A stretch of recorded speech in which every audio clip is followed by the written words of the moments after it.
Seuraavana puhujana arvoisa pääministeri Petteri Orpo.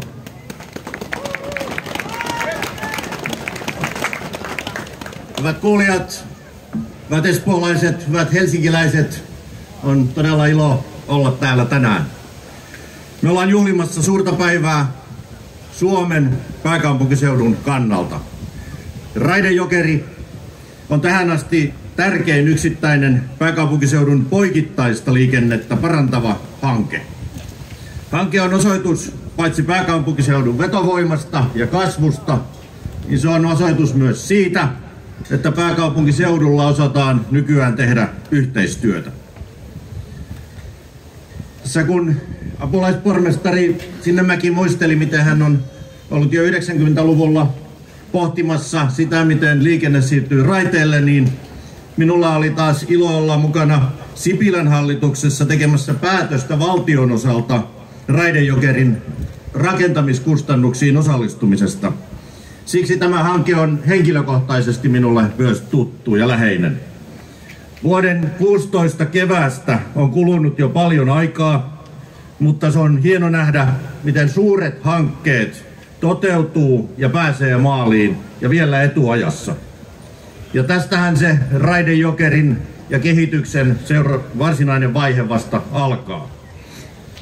Helsinki ja Espoo ovat viime vuosien aikana liittyneet liikenteellisesti yhä voimakkaammin yhteen. Ensin länsimetro ja sen jatkon avaaminen paransi kaupunkien saavutettavuutta metroradan varressa. Nyt Raide-Jokeri avaa poikittaisen kehityskäytävän pääkaupunkiseudulle luoden useita uusia raideliikenteen solmukohtia. Näemme erityisen positiivista kehitystä kaikissa raideliikenteen solmukohdissa, aina Itäkeskuksesta Oulunkylän, Huopalahden ja Leppävaaran kautta Keilaniemeen, mutta raideliikenteen eduista päästään nauttimaan koko uuden investoinnin varrella. Raidehankkeita, niitä ei pidä tänä päivänä katsoa vain liikenteellisinä investointeina, vaan ne on laajempia panostuksia kaupungin kehitykseen, kaupunkikehitykseen. Ei tarvitse kuin katsoa ympärilleen ja näkee, miten valtavan kehityksen nämä panostukset julkiseen infraan ovat saaneet mukanaan liikkeelle. Tämä linja yhdistää kaksi merkittävää yliopistokampusta Otaniemessä ja Viikissä sekä useamman ammattikorkeakoulun toimipisteet. Raide-Jokeri yhdistää kaikki Helsingistä lähtevät junayhteydet ja lisää raideliikenteen houkuttelevuutta näin ollen. Myös merkittävät korkean osaamisen työpaikkakeskittymät sijoittuvat Raide-Jokerin varteen Keilaniemessä, Otaniemessä, Leppävaarassa ja Pitäjänmäessä. Hyvät kuulijat, kaupungistuminen on ilmiö, joka tulee jatkumaan. Suomi on vielä globaalisti varsin vähäisesti kaupungistunut maa. Samalla kun kaupungistuminen etenee, on meidän huolehdittava, että rakennamme viihtyisiä ja turvallisia kaupunkeja. Nykyaikainen kaupunki, se ei tarkoita enää vain elinvoimaista keskustaa ja joukkoa nukkumalähiöitä.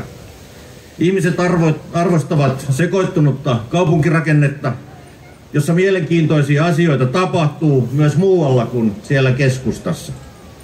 Viihtyisiä asuinalueita syntyy, kun niissä sekoittuu asumista, työpaikkoja ja palveluita. Raide-Jokeri on osaltaan osoitus siitä, että myös muita kaupunginosia kuin keskustoja voi nousta kukoistukseen. Ja nyt me nähdään, miten lukuisat asuinalueet Raide-Jokerin reitin varrella ovat heräämässä aivan uuteen elämään. Tätä kehitystä on todellakin ilo seurata ja ansio on pitkälti Raide-Jokeri-hankkeen. Hyvät ystävät, juhlaväki, näillä sanoilla haluan toivottaa teille oikein erinomaista juhlapäivää Raide-Jokerin